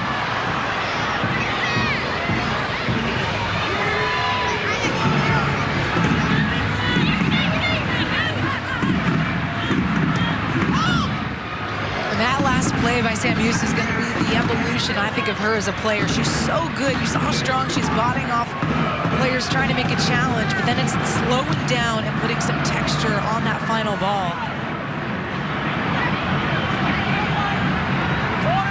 goes for Jakobsen now. And a cross off the knee of Sauerbrunn out for a corner.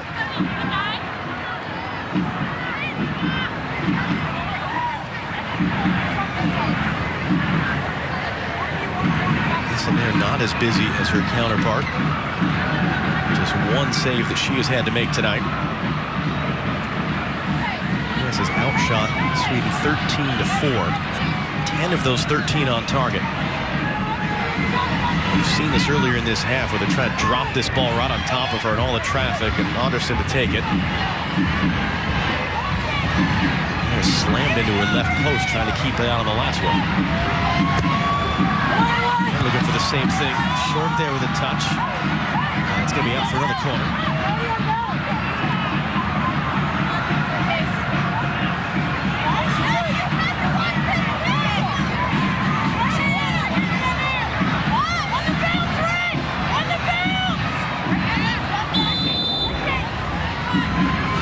Koroleva, the referee, is just going to try to manage some of this.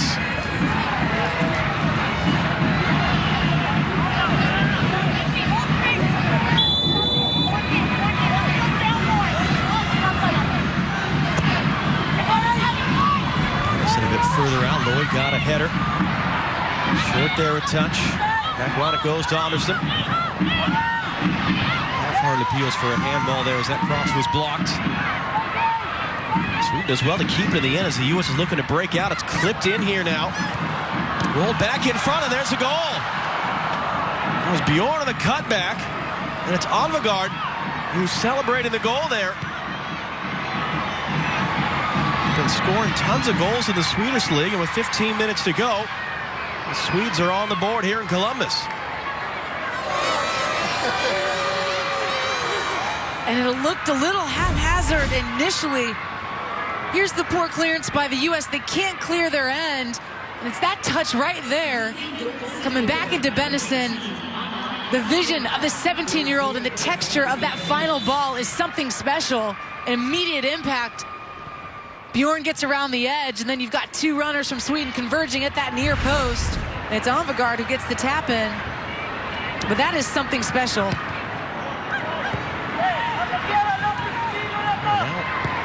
Got some momentum here. See if they can do anything with it. That pass was too far for Jakobsen.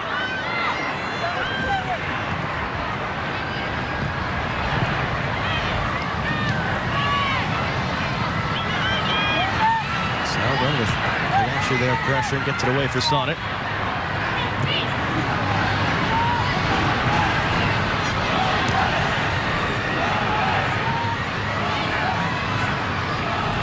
Left, and this was one-way traffic for most of it, but see if that goal changes anything or not.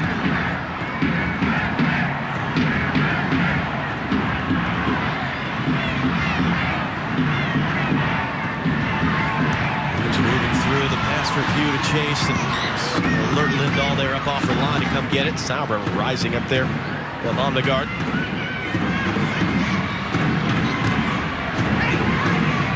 U.S. just continues to pick off possession from Sweden and those entry balls that they're trying to slice through the center of the park.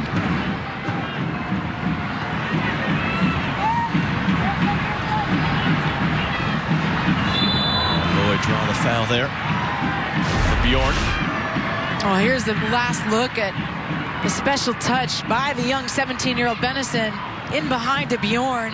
And listen, Nair has to cover that near post. Sweden knows it.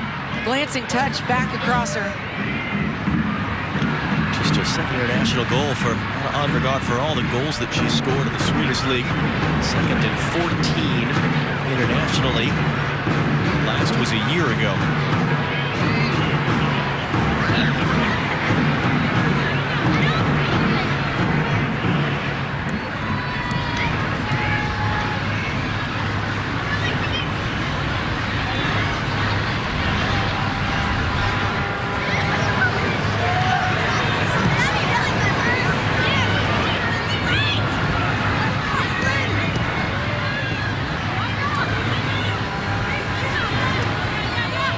This one's coverage is sponsored by Allstate. You're in good hands with Allstate.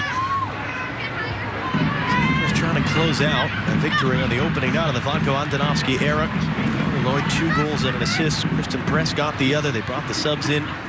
Here's the second half has gone along on a cold, below freezing night here in Columbus, Ohio. And credit to the fans here that did come and did stick it out. You see Anna Hanvegård there. Scored that goal a few minutes ago. A shutout bid for Melissa Nair tonight.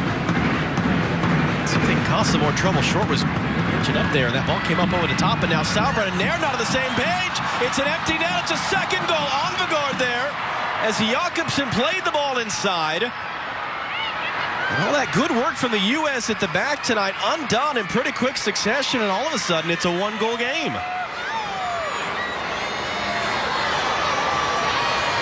And one of the few times they've tried to play a ball in behind into a wider area.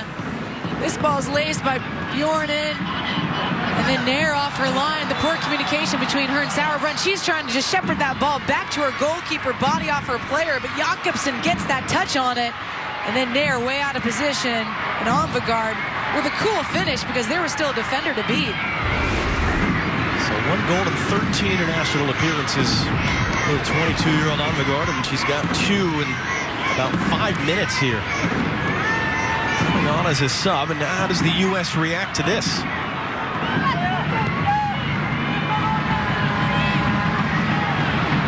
Sauerbrunn taking the space forward. Lloyd looking to roll that in. Long run for Horan, not going to get there. Eriksson cleaning that up with Lindahl. Well, that's how you react. Becky Sauerbrunn taking a positive touch, playing a positive pass. Carly Lloyd checking off that back line. Horan got herself back onside. Going to play to the space for Williams to chase. She's going to get there. Lynn Williams, Hughes making the first run. Cut back into the middle. No one there. Except for Benazon.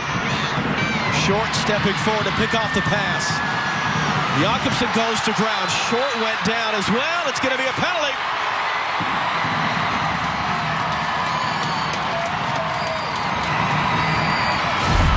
And it really hasn't been a game that has been about the left side of the U.S., the right side of Sweden. This time, Casey Short gets the better of Jakobsen. No VAR on this one. No VAR. Credit to Short for making the play. Jakobsen going to ground there. And it will be Carly Lloyd who will attempt to seal her hat trick tonight. 2 first-half goals, including a gem of a chip over Hedvig Lindahl. And Lloyd an opportunity from the spot to grab her 3rd of the night. And she puts it up over the bar.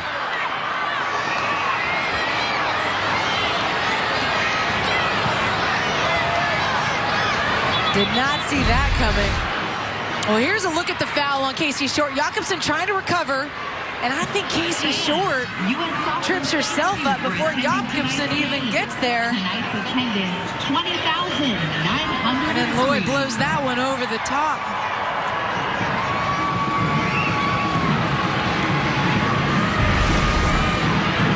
A frustrated Carly Lloyd after that one. 2 more subs coming for Sweden right now.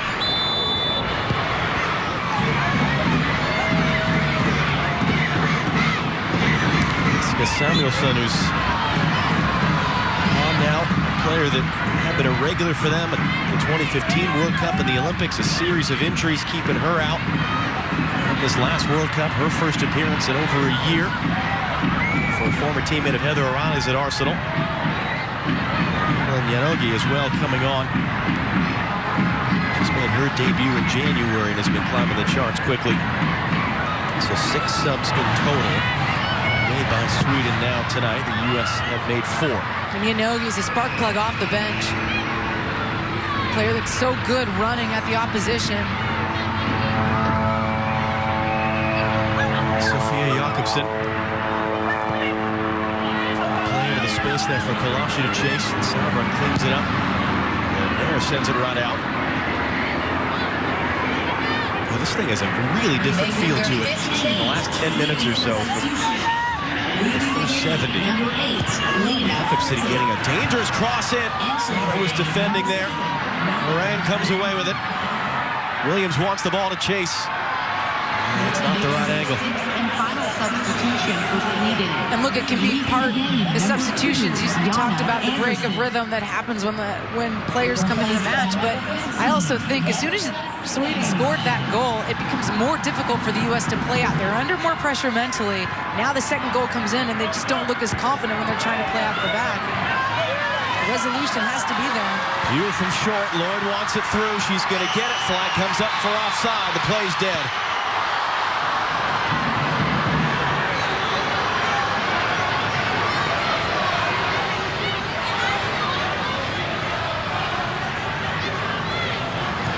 Well, you said in the first half, as you take a look back at the offside decision here. And the ball just comes late. No pressure on Pugh. You know where Lloyd's going. Put that ball out earlier. Samuelson not able to connect the pass with Yonogi. When it was 3-0 early, you said, listen, if you're Sweden, don't shut it off. Keep going. You're going to learn from this. Is it similar for the U.S. now? Yes. Just keep going, learn from it, even if you're making mistakes. Exactly. You're exactly right, John. And that's playing under that pressure when things aren't going as smoothly. Can you still be brave and play out of the back? Can you still be smart in the decisions that you're making to allow your team to find space, to break down the opposition? That's going to be the challenge with any manager coming in to tell his team to continue to play the way he sees them ultimately playing come Olympics. We also have a game this weekend in Jacksonville against Costa Rica. That will end up the year. You see the U.S. men will be in action here in FS1 a week from Tuesday against Cuba.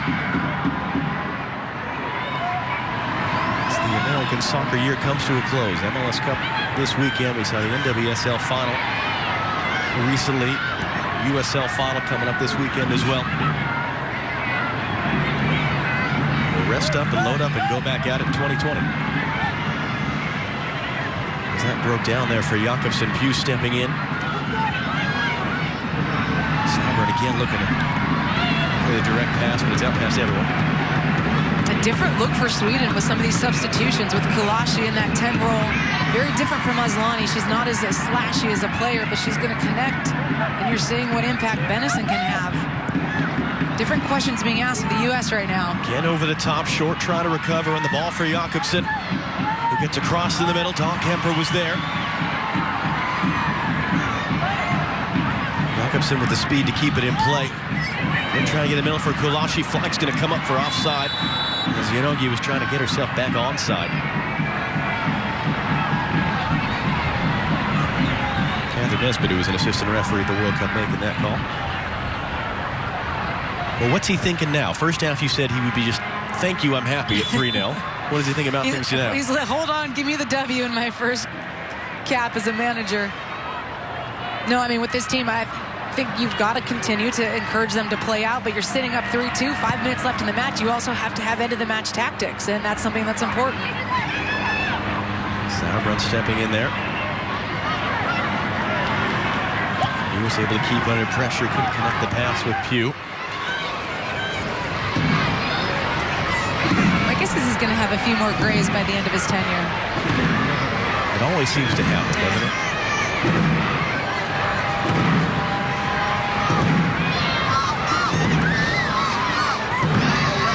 Pass breaks down. Yoru slid back to center back for a midfield position with these subs here in the second half.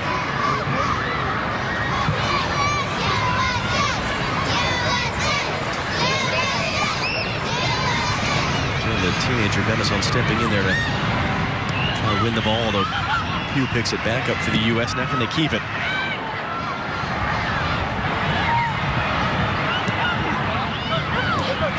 Well, to step forward there, flying through in the end, in fact. Samuelson is now popping up on the right side, and Gloss has switched to the left back.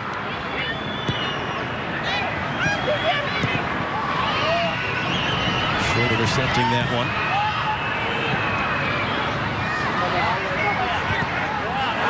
You couldn't quite pull off that move. It wins a foul in the end. Peter Gerhardsson, the Sweden coach, popping up off his seat to bark at the referee about it. And one of the things the U.S. did well in that first half was changing it from one side to the other. They've been stuck on this left side for the last 10 minutes or so. Whether it's Sauerbrunn dropping and getting the ball in a deep position so she can spring the other side. or in midfield are playing out. They've got to figure out how to get it over to the weak side. Comes down. Sonnet looking long. Williams was coming back forwards it. Lloyd got the touch in front of the defender. Carly Lloyd now a chance to complete the hat trick. She's pushed off at Mewis the late run. Her shot was blocked. It looked like a handball, and Jakobsen, and it is.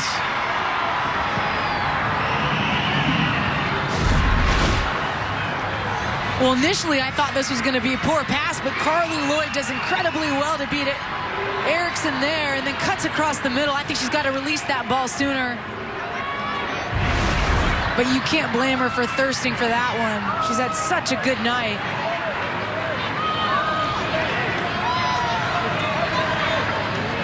The U.S. will take this time. They'll take their time on the free kick. Lavelle has made 7 saves officially tonight. 10 shots that she has faced on target. Sullivan now standing over the free kick. She was looking over at Dr. Andonovski to get instructions for it. Everyone back to defend for Sweden. They've left no one up for a counter. Clipped in Lloyd in the area. Couldn't get to it. Renazon as far as Sonnet.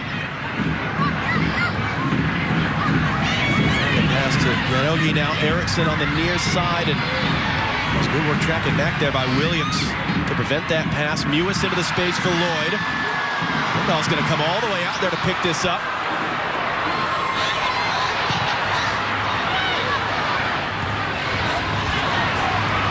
Into the 90th minute now.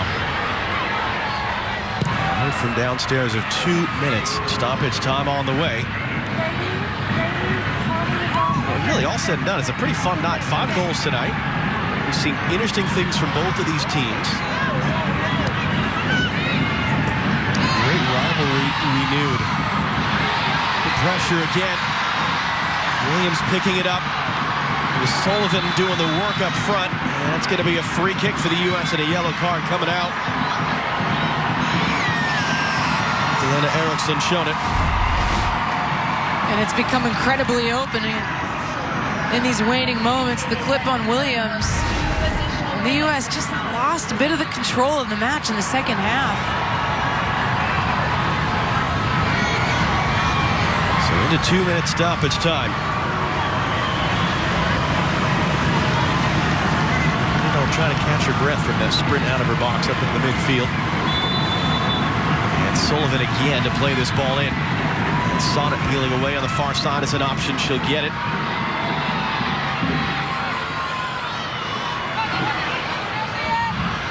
She'll just stick this thing in the corner and try to milk some seconds.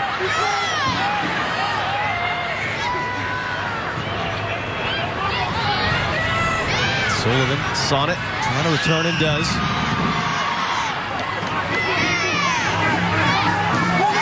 And Sullivan battling down there in the corner, and it's going to be a corner for the U.S. 1 minute exhausted. Here of the 2 in stoppage time. As Alexi Lawless said, no one remembers the how, they only remember the what. Did you win or did you not? That man is almost there to a win in his first game as coach of the United States. Some of us remember the how. Time enough for one more attack for Sweden.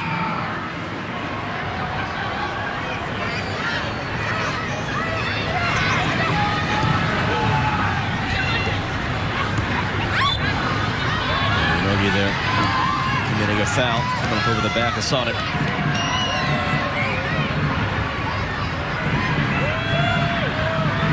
Ninth full-time head coach in what is now the 35th year of international competition for the women of the United States. Vlatko Andonovski inheriting a World Cup winner, taking over for a FIFA World Coach of the Year. He get a W on opening night. Yes, he can. There's the final whistle. 3 first-half goals, enough to withstand the second-half surge from Sweden. And a 3-2 win for the United States. Getting life underway under Vlatko Andonovski.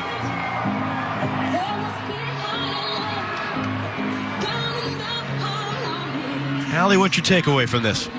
Biggest winner, Carly Lloyd. Besides Vlatko getting that W, That number 9 role is up for grabs with Alex Morgan out with pregnancy. Yes, she's going to try to make a comeback, but Carly Lloyd made a statement tonight. She was incredibly active. I think the way that she helped the team advance in the final third was as important as her 2 goals. Could have been 3 with that penalty. But Carly Lloyd had a massive night. And look, he had 4 or 5 days of training. This is just the beginning. Let's not take anything out of context. This is a new era, and what this team looks like in 3 months, 5 months from now is not what we're seeing tonight, but it's still a good start. For that matter, a matter of weeks really going into the new year, and opening camp in January and the Olympic qualifiers at the end of January, the clock ticking quickly as the U.S. tries to turn it around. Lloyd and Aslani, former teammates actually at club level at Manchester City, having a chat at the end there. Couldn't get her hat trick, put the penalty up over the bar, but 2 goals and an assist for her. And a win for Vlatko Andonovski in his first game in charge. His second game will come this weekend against Costa Rica. Well, that's all for us tonight here in frigid Columbus. For Sarah Walsh, Heather O'Reilly, Alexi Lawless, Alex Curry, and Allie Wagner, I'm John Strong saying good night from Columbus, Ohio, as the United States wins the first game of the Vlatko Andonovski era 3-2 over Sweden.